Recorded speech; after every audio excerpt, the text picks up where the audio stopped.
If you're wondering which monitors for graphic design are worth your money, stick around. After we run through each product, I'll give you my personal take. Would I buy it or would I skip it? No fluff, just my honest opinion. Let's get into it. Asus ProArt Display PA279 Creative Recipe. This thing's got colors so accurate it could probably tell you what you ate for lunch 3 weeks ago, and the 4K screen is sharp enough to cut diamonds. But its HDR is so weak it's like a kitten trying to roar, and mine came with a funky green tint that made everything look like it was sponsored by Shrek. Would I buy it? Maybe, if you get a good one without the Hulk smash color issue, because the price and features are otherwise on point. LG 45GX950A-B. This absolute unit of a 45-inch ultrawide makes me feel like I'm commanding a starship with its stunning 5K OLED display and buttery smooth 165Hz refresh rate. However, the curve is so aggressive it feels like the monitor is giving you a hug, which is great for gaming, but might make your straight lines in Illustrator look like they've had a few too many drinks. Would I buy it? No. It's like buying a Ferrari to go grocery shopping. It's awesome, but total overkill and too expensive for just design work. Dell U4025QW. This 40-inch 5K beast has an IPS black panel that makes black so deep they might just swallow your soul. And the text is so crisp I could read the fine print from across the room. Too bad it handles reflections like a funhouse mirror, turning any light source into a distracting glare fest that covers the whole screen. Would I buy it? Yes, if you work in a cave, because that gorgeous high-refresh screen is a dream for productivity, as long as you can control the lighting. Dell U3224KB. The 6K resolution on this 32-inch monitor is so ridiculously sharp it's like looking at real life, and the built-in 4K webcam will make you look way too good for your morning meetings. It's a shame the color accuracy is just meh, and it's missing some key color spaces, which for a graphic design monitor is like a chef who can't taste salt. Would I buy it? No, because for this much money, I expect it to practically do the design work for me, not just give me a pretty picture with so-so colors. BenQ PD3230S. This monitor is basically the Apple Studio Display's more sensible and affordable cousin, with fantastic 5K sharpness and colors so good right out of the box, they'll make you weep. On the other hand, the speakers sound like they're whispering from inside a tin can, and the plastic back feels cheaper than a gas station souvenir. Would I buy it? Yes, because it delivers stunning visuals and pro-level color for a price that doesn't require selling a kidney. LG 49GR85DC-B. This absolute unit of a 49-inch monitor gives you so much space you can have your entire Adobe suite open and still have room to watch cat videos on the side. And the 240Hz refresh rate is hilariously overkill.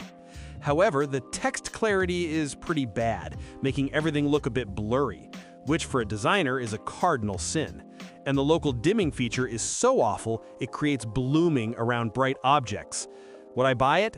No, because while the screen real estate is tempting, blurry text is a complete deal breaker for any serious design work, making this more of a gamer's toy than a professional's tool. BenQ Mobius X32 1XU. This 32-inch 4K mini LED gets so freaking bright, it's like staring into the sun, which is awesome for HDR content. And its color accuracy is top-notch right out of the box. The catch is that you can't even use the local dimming in the most color-accurate modes, which is a weird choice, and it has no internal speakers, so I hope you like headphones. Would I buy it? Yes. The sheer brightness and excellent HDR with 1,152 dimming zones make my work pop, and the color accuracy saves me a ton of time, even if it has some dumb limitations. Asus ProArt PA27C JCV. Man, the sharpness on this 27-inch 5K display is just insane. At 218 pixels per inch, I can see the individual atoms in my designs, and its color accuracy is basically perfect for professional work. But it's stuck in the dark ages with a 60Hz refresh rate that feels painfully slow. And the local dimming is just plain awful, so dark scenes can look uneven as hell. Would I buy it? Maybe, because if my main gig was print design or photography, that reference-level color accuracy and sharpness are king. But for anything with motion, that 60Hz refresh rate is a crime. Dell S2725QS. I pulled this thing out of the box and the color was already looking sharp. with a 4K resolution and 120Hz refresh rate, making everything feel buttery smooth. But then I tried the built-in speakers, and my God, they are so shockingly bad, it's almost a feature. I think my microwave beeps have more audio fidelity. Would I buy it? Yes. It's a perfect 4K monitor to get into serious creative work without your wallet staging an intervention. Dell U2725QE. This monitor comes at you with its fancy IPS black technology, giving you contrast so good it makes other displays look washed out. And the color accuracy is practically flawless for design work. It's got a 120Hz refresh rate, so text scrolls smoother than silk, but don't get any ideas about gaming on it because it's a total amateur in that department. Would I buy it? Yes, if my job depended on perfect colors and I wanted a screen that's super comfortable to stare at for hours on end, this is a no-brainer. ISO ColorEdge CG2700X.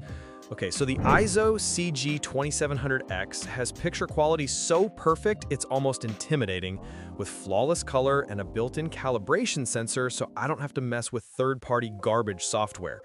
The catch is that it's so ridiculously expensive you might have to sell your car, your neighbor's car, and maybe a kidney to afford it, but at least your color gradients will be perfect. Would I buy it? Yes. If I won the lottery, this would be the first thing I'd buy to make every other designer I know weep within me. Dell S3225C UQC. This Dell brings a quantum dot OLED panel to the party, which means you get stunning contrast and colors so saturated they practically leap off the screen.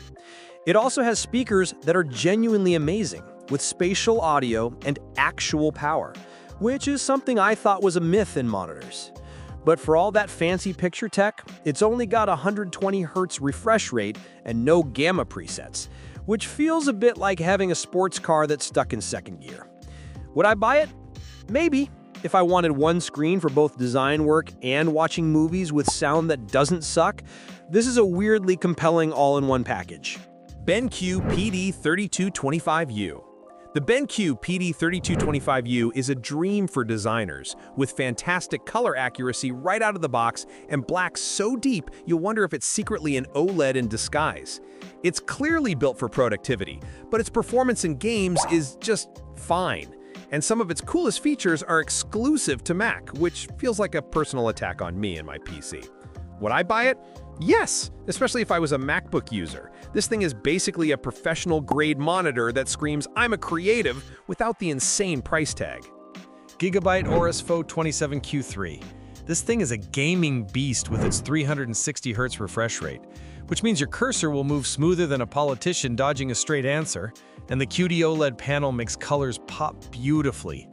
But honestly, for graphic design, that refresh rate is like using a Bugatti for a grocery run. And with only 18 watts of USB-C power, it'll charge your laptop slower than my will to live on a Monday morning. Would I buy it? Maybe, if I had a serious gaming addiction to justify the overkill speed and didn't mind my laptop dying on me. Apple Studio Display. Let's be real. Staring into this 5K screen is like looking into the face of God. The sharpness and pixel density are absolutely insane for detailed design work, and the color accuracy is top-notch. Then you look at the price. The fact you have to pay an extra $400 for a stand that actually adjusts height, and then it's stuck at a sad 60Hz refresh rate, and you realize this thing is the biggest flex in the creative world. Would I buy it? No, because I'm not a trust fund baby, and I'd rather have a monitor that can go up and down without taking out a second mortgage. Dell Alienware AW3423DWF. That ultra-wide QD OLED screen gives you so much space for your timelines and toolbars, it feels like you're in a command center, and the perfect black levels in a dark room are just stunning. However, put it in a bright room and the blacks turn a bit weird, plus the subpixel layout can create some gnarly color fringing around text, which is a massive pain when you're trying to read anything. Would I buy it? No, the risk of burn-in with static design software elements gives me anxiety, and I don't want to see weird rainbow colors around my emails. BenQ PD3200U. This monitor is the sensible grown-up choice. It's a big 32-inch 4K screen that comes factory calibrated with fantastic color accuracy, covering 100% of sRGB, so it's ready for serious design work right out of the box. It's also about as exciting as a bowl of plain oatmeal with its basic 60Hz refresh rate, so-so contrast, and speakers so tinny and weak they sound like they are broadcasting from a tin can on the moon. Would I buy it? Yes, because for pure, no bullshit graphic design, its color accuracy and professional features are exactly what you need, even if it won't win any awards for being flashy. Thanks for watching. I hope this video helps you pick the monitors for graphic design for you. If you have any questions, drop a comment below. Links to all of these products mentioned in this video will be in the description.